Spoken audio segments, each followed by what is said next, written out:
ये कहानी ममता की है।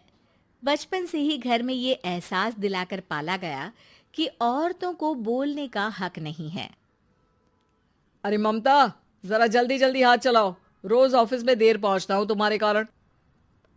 लेकिन आपका सारा खाना पैक और तैयार भी है। अरे जबान जितनी चलाती हो उतना अगर हाथ चलाती ना तो शायद घर को अच्छे से मैनेज कर पाती। क्या मतलब है? क्या नहीं मिला आपको? मोजे मोजे कौन देगा? ममता भागकर पति को मोजे देती है। वो हर किसी का ख्याल रखती, लेकिन उसके घर में रोज का रोना लगा रहता। अरे माँ, आज स्कूल में टीचर ने मुझे फीस के लिए डांटा। माँ, मुझे अच्छा नहीं लगता कि स्कूल में फीस के पैसों के लिए मुझे कोई भी बात सुनाए। अरे पर बेटा, ये तो पापा करते हैं ना, सारा ऑनलाइन। मुझे तो इसकी जानकारी भी नहीं है। हाँ हाँ, बना लो बच्चों के सामने मुझे बुरा। अरे करता तो मैं ही हूँ, माना, लेकिन मुझे कोई सपना थोड़ी ना आएगा कि बच्चों की फीस जमा करनी है। अरे बताओगी तो तुम ही ना। ममता की अब ये आदत में शुमार हो चुका था। वो हमेशा हर बात के लिए खुद को ही दोषी मानती। एक दिन वो पड़ोस की दोस्त से कहती है, समझ नहीं आता यार, मैं इतनी डम कैसे हो सकती हूँ। बात तो सही भी है ना। अब पति बेचारा नौकरी करे, पैसे कमाए, या फिर ये देखे कि बच्चों की फीस का वक्त है। क्या करूँ यार। पता नहीं, मेरे पति तो सारा काम खुद ही करते हैं। वो तो कहते हैं कि तुम थक जाती होगी, सारा दिन घर बाहर बच्चे तो। अच्छा, ऐसे भी पति होते हैं क्या? अरे क्या बात कर रही है? भाई साहब कभी तुझे किसी बात के लिए सुनाते नहीं? किसने कहा नहीं सुनाते? अरे ये पति चीज ही ऐसी होती है कि बिना पत्नी को सुनाए उन्हें चैन की नींद कहाँ आती है। तो तू भी परेशान रहती होगी कि कैसे, क्या, कब भूल गई। अरे वो तो मुझे बस इस बात के लिए ताना देते हैं कि मैं वक्त पर खाना क्यों नहीं खाती या पार्लर जाकर अपनी साज सज्जा क्यों नहीं करवाती। पड़ोसन बोल ही रही होती है कि ममता के बेटे की आवाज आती है। अरे माँ, क्या हो गया? लग नहीं रहा कि आज आप मुझे पानी भी देगी। अरे कब से खाने के लिए वेट कर रहा हूँ। अरे यार, मैं चलती हूँ। बेटा खाने के लिए वेट कर रहा है, मैंने उसे खाना भी नहीं दिया। अरे 12वीं में पहुंच चुका है तुम्हारा बेटा, उसे बोलो खुद पानी लिया करे। मैंने तो अपने बच्चों को काम करना सिखाया है। अरे यार, खुद की भी तो कोई लाइफ है। माना जब नहीं कर सकते थे तो किया, लेकिन अब इतने बड़े बच्चों की हर बात मानेंगे तो मुश्किल तो अपने को ही होगी। ममता को पड़ोसन की बात में दम तो लगता है, लेकिन करे क्या, आदत भी तो खुद ही ने डाली थी। ममता घर जाती है कि तभी बेटी आ जाती है। माँ, परसों मुझे एक शादी में जाना है। तेरी वो जो लाल वाली साड़ी है ना, उसे दे देना। मैं आज जाकर टेलर को दे दूंगी, वो उस साड़ी से सूट बना देगा। अरे नहीं नहीं तारा, वो मेरी माँ ने मुझे दी थी और उस साड़ी से मेरी काफ़ी भावनाएं जुड़ी हैं। तुमको ना मैं दूसरी साड़ी दे दूंगी। ओके, कोई बात नहीं, लेकिन आज दे ही देना पक्का। तारा माँ की साड़ी से सूट बनवाकर पार्टी में जाती है, लेकिन जब वो पार्टी से लौटती है, क्या है, मैं तो समझ ही नहीं पा रही हूँ। अरे जब वो साड़ी मांगी थी तो ये छल्ली सी साड़ी क्यों दे दी? मैं ही पागल थी जो इस साड़ी का सूट बनवा लिया मैंने। माँ, जानती भी हो कि कॉलेज में मेरी कितनी हंसी उड़ी। तभी वहां ममता का पति सुनील आ जाता है। अरे गवार औरत, जब बेटी साड़ी मांग रही थी तो दे देती ना। अरे पापा, इनके तो इमोशंस जुड़े थे उस साड़ी से।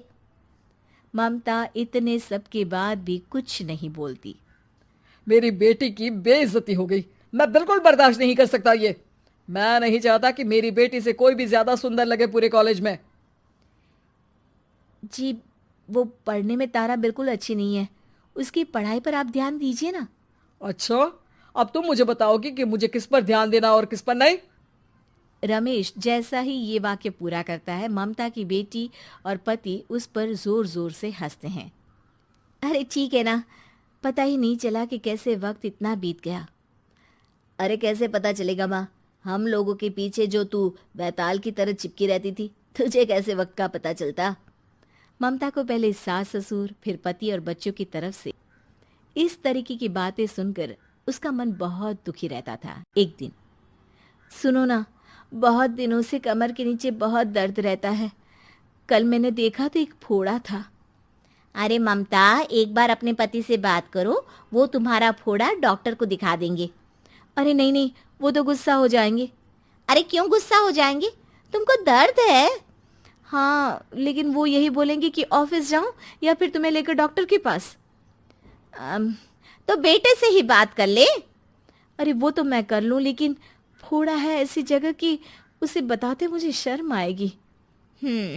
लेकिन कुछ ना कुछ तो करना जरूरी है ना, ऐसे कब तक फोड़े के दर्द से तड़पती रहेगी? अब तो सोच रही हूँ कि इनसे बात कर ही लूं, वरना दर्द के मारे कहीं मर ना जाऊं। लेकिन शाम को, ममता, क्या किया तुमने आज? खाने के डिब्बे में कैसा खाना दिया था? दाल खराब हो गई थी। कब की थी? दाल तो मैंने सुबह ही बनाई थी, खराब कैसे हो गई? अच्छा सुनिए ना, मुझे कहना है कि अरे गरम दाल बंद करोगी तो ऐसा ही होगा ना। बेइज्जती हो गई सबके सामने मेरी। ऑफिस वालों ने ऐसा मजाक उड़ाया कि क्या बोलूं। कल से ठीक से खाना देना है तो देना, वरना खाना देना बंद कर देना। बाहर खा लूंगा मैं। ममता, जो पति से अपनी परेशानी बताने वाली थी, वो अब ये सोचने लगती है कि कल से पति को खाने में क्या दे। अगले दिन ममता थकी थकी सी हालत में, आप लोगों के लिए नाश्ता बना दिया है, खाना बनाने की हिम्मत नहीं है आज तो। रात भर सोकर थक गई है ना, इसीलिए तो खाना नहीं बना सकती। हिम्मत नहीं हो रही है, मैं बस सोने जा रही हूँ। बस मैडम को सोने का बोल दो, फिर देखो कैसे सोती रहती है।